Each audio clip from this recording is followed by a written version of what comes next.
Our second Spider-Man is making a deal with the devil. What does Miles Morales have to do with Mephisto? What's up, everybody? I'm Stan, and welcome to Detail Comics, where we go over comics in detail. This is an iRate review, the show where I go over a comic book, its story, its art, give you my impressions, and let you know whether it's something you need to go back to the comic book shop for or not. Make sure you subscribe to get more of these every single week. The book that I want to talk about right now is Champions #2 from Jim Zub, and this is kind of like a restart or a reset on the actual Champions series. We got issue #1 last month, and overall we had a huge surprise when Mephisto was at the end dealing with Miles Morales, and this issue we're going to be getting a little bit of a backstory. So let's dive into this one and see what kind of deal the Spider-Man made.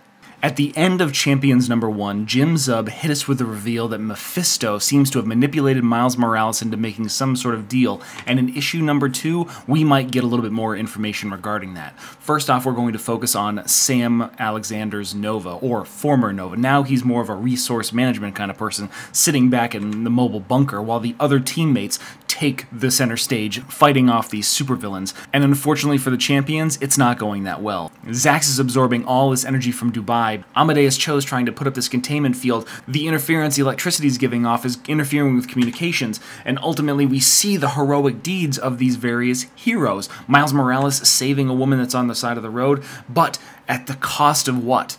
We've got Viv getting stuck inside a wall as Zaz saps her powers. Miss Marvel Kamala Khan, she has been smollened instead of embiggened. She's been shrunk down because she seems to have been neutralized. So many things are going on, and this building, this giant skyscraper inside Dubai, has collapsed on top of, well, unfortunately, far too many people. As we see Amadeus Cho carrying Viv from the wreckage, we see the golden gauntlet of Kamala Khan, and death is in the hands of these various champions.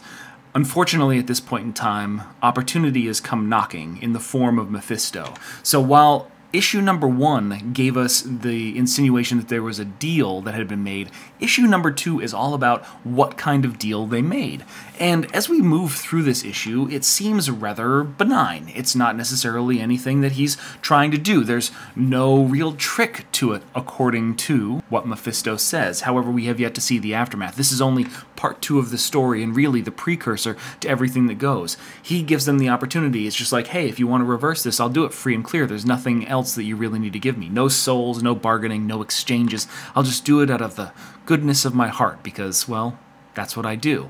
And as Miles thinks fondly about himself and Kamala Khan, he just utters the words, "Do it." And with that, a snap of his fingers, and the devil has made things right, turning back time, bringing them back to the beginning of the conflict, and allowing Miles to take the necessary actions to bring down Zaz without any kind of casualties to their teammates.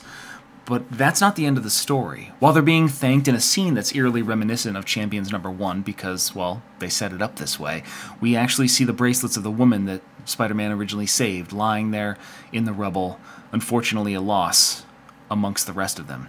And that weighs heavily on Miles and Amadeus. That's what really kind of got under the craw of Miles in issue #1, and now we see the reasoning why that is. He has the memories that that's the woman he saved, and if he finds out, or he found out that she's now no longer alive to sacrifice and save his friends, he has to deal with the moral ambiguity of that. What are the consequences for his actions? And that's the whole story about the manipulations of the devil. He gives you what you think you want in exchange for something that you didn't know that you would lose. And I think that's the play that Jim Zub is really working on. Champions is becoming a vehicle for some very different kinds of storytelling. In the first issue, we got 3 separate teams, so it's going to be an ever-growing rotation of these individuals, giving them their moments to shine in the spotlight.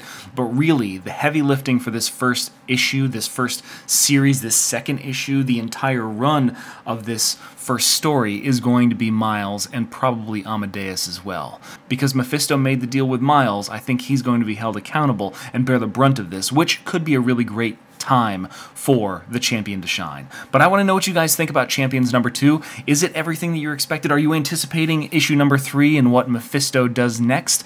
Or is it not quite your cup of tea? So hit me up in the comments down below and we can start that conversation. As always, if you like what you see, hit the like button. Don't forget to subscribe to get more news, reviews, and commentary on comic books, comic book movies, comic book TV shows and games, and anything and everything inside the world of comics.